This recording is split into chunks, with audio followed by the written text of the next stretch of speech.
cost curve down so that healthcare inflation is no more than ordinary inflation. It's matching up with the amount of increases that you're seeing on your paychecks, in your wages and your incomes, then we're going to be okay.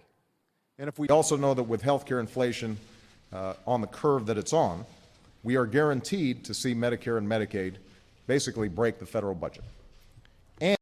And I think when all is said on healthcare reform, the American people are going to be glad that we acted to change an unsustainable system so that more people have coverage. We're bending the cost curve, and we're getting insurance reform so that people don't get dropped because of pre-existing conditions or other issues.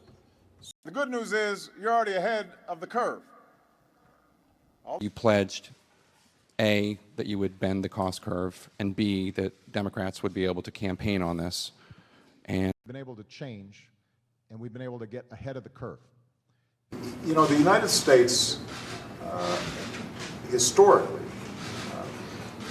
became an economic superpower in part because we were ahead of the curve when it came to education, establishing compulsory public high schools, using the GI Bill to help veterans coming home go to college.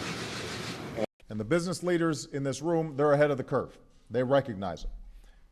I think His Majesty has been ahead of the curve in trying to respond to the legitimate concerns and aspirations, both politically and economically, of the Jordanian population.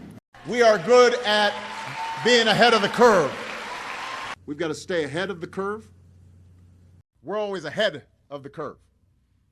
And we were ahead of the curve compared to other countries when it came to helping young people go to school.